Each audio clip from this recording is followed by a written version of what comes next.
एक शख्स जिसका एक बार मोबाइल खो गया और वो मोबाइल खोने के बाद वही करने गया जो कि हम और आप मोबाइल खोने के बाद करते कि हम उसकी गुमशुदगी की रिपोर्ट कराते। तो वो भी गया एक बार थाने और वहाँ पे अपनी फ़ोन की एफआईआर दर्ज कराने के लिए गया।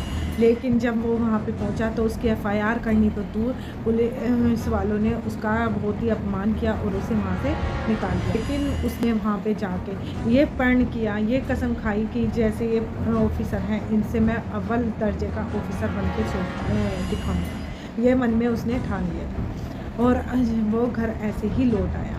तो नमस्कार दोस्तों, मैं स्वीटी आप सबका न्यू स्टोरी में स्वागत करती हूँ। ये है एक सक्सेस स्टोरी जिसे कि आपको लास्ट तक सुनना चाहिए और जो कि हमारे जीवन को सक्सेस बनाने के लिए, प्रोत्साहन देने के लिए बहुत ही ज़्यादा हेल्प कर सकती है। तो आज मैं एक ऐसे ही लड़के की सक्सेस स्टोरी की कहानी लेके आई हूँ जो कि नीचे बिल्कुल धरातल से उठ के आसमान तक पहुँचा है। तो आप इसे पूरा सुनिए, देखिए और फिर कमेंट करके बताइएगा कैसी लगी आपको स्टोरी। ये है कहानी एक कोल्हापुर के भेड़ चराने वाले छात्र की, जो कि कोल्हापुर में महाराष्ट्र में भेड़ चराने का काम करता था। और क्या है उसकी सक्सेस स्टोरी, इसके लिए आपको पूरा इसका लाइफ स्टोरी से पता करना होगा। हाथ में लकड़ी और पैरों में बड़ी बड़ी चप्पलें और धूप में लगातार भटकते हुए बेटे ने यूपीएससी की परीक्षा में 591 रैंक पाई है। यहाँ पे मैं बात कर रही हूँ महाराष्ट्र के कोल्हापुर के खनाबदोस जनजाति के दंगल से आने वाले वीरदेव की, जो यूपीएससी परीक्षा पास करने वाला काकल तहसील का पहला युवक है। ना कोई लाइट, ना कोई फैन, ना कोई अन्य संसाधन, बस झुग्गी और वीरदेव। उन्होंने अपनी तहसील में रहकर ही अपनी 12th तक की पढ़ाई की और उन्होंने यूपीएससी की तैयारी के लिए दिल्ली में रहे। देव के पिता 12वीं तक कक्षा पढ़े हुए थे, लेकिन उन्होंने अपना जीवन अपने पारंपरिक जो व्यवसाय है, बकरियों का पालन करना, उनको चराना, उसी में अपना जीवन संघर्ष में गुजार दिया। आर्थिक तंगी की वजह से कई बार उसके पिता ने उसे कहीं और नौकरी करने के लिए या कुछ भी काम करने के लिए कई बार उसे प्रेशर बनाया, लेकिन वो अड़ा रहा अपनी पढ़ाई पे। वो दिन में 22 घंटे अपनी पढ़ाई में ही लगा रहता था। उसने ठान ली थी कि मुझे परीक्षा अपनी क्लियर करनी है।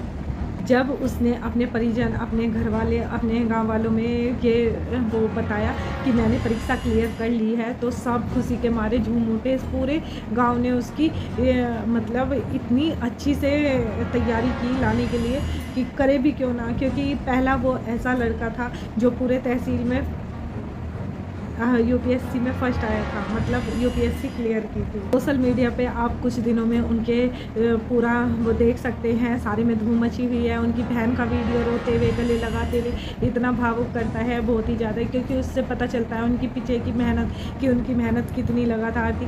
उनका सपना पहले था कि मुझे भारतीय सेना में ऑफिसर रैंक पे जाना है, लेकिन कुछ कारणों की वजह से वो नहीं जा पाए। वे पुणे से ही अपनी स्नातक की पढ़ाई कर रहे थे, लेकिन फिर उन्हें प्रेरणा मिली कि मैं सिविल सर्विस में जाऊं, तो उन्होंने इसकी ओर अपनी तैयारी स्टार्ट कर दी और बड़ी परिश्रम से, बड़े लगन के साथ वे करते रहे और 591 रैंक उन्हें मिली और फर्स्ट वे तहसील में ऐसे युवा छात्र बने जिन्होंने यूपीएससी क्लियर कर लिया।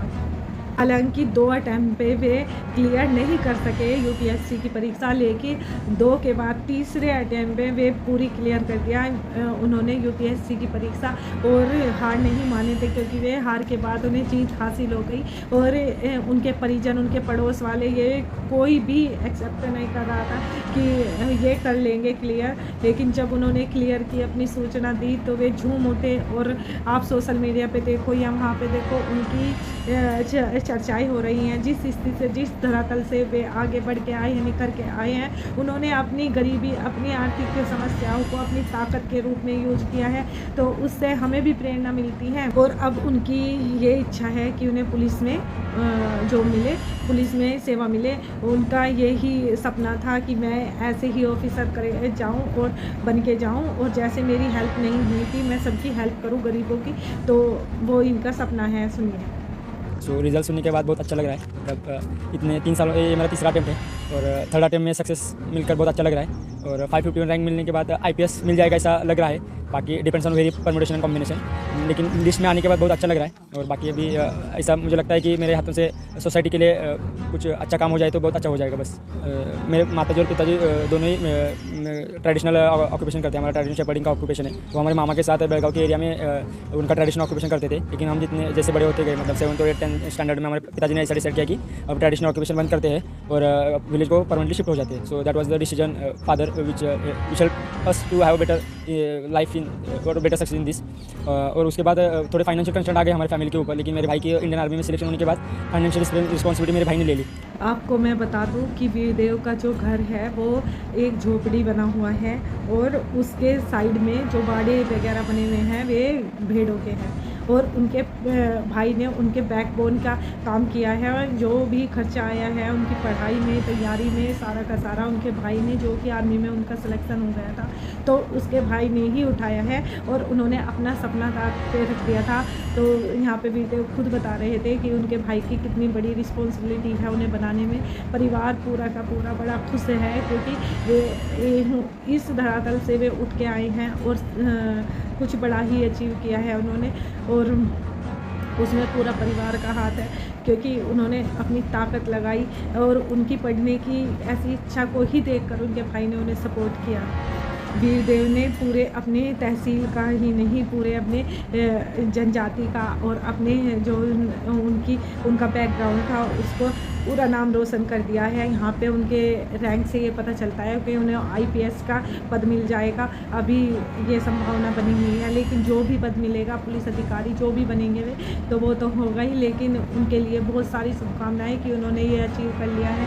क्योंकि जरा सी अगर हमारी परिस्थिति हमारे घर में हो, हमारे आसपास हो, कुछ भी विपरीत हो जाती है तो हम अपने मकसद से भटक जाते हैं। जो हम गोल बना के रखते हैं कि हम ये बनेंगे, हम ये बनेंगे, हमारे अनुकूल अगर परिस्थितियाँ नहीं हैं तो हम बहुत जल्दी हिम्मत हार जाते हैं। लेकिन वीरदेव के लिए ना तो कोई फ़ैन था, ना ही कोई बिजली थी, ना ही उनकी परिस्थिति घर की ऐसी थी कि उन्हें अच्छे से सब कुछ अचीव मतलब मिल सके जिससे कि वो ये अचीव कर सके। लेकिन फिर भी उन्होंने हिम्मत नहीं हारी। ये हम सब के लिए बहुत बड़ी प्रेरणादायक स्टोरी है। ये सक्सेस स्टोरी इसीलिए लेकर आई हूँ। कैसी लगी आपको ये स्टोरी, ये real success story? Please comment करें। आई होप आपको पसंद आई है। पसंद आई तो प्लीज़ इसे लाइक शेयर कीजिएगा। चैनल पर नए हो तो सब्सक्राइब करिएगा। फिर आती हूँ मैं कल नई स्टोरी के साथ। आपका बहुत बहुत धन्यवाद मेरे से जुड़ने के लिए। Bye bye. जय श्री राम। हर हर महादेव। जय माता दी।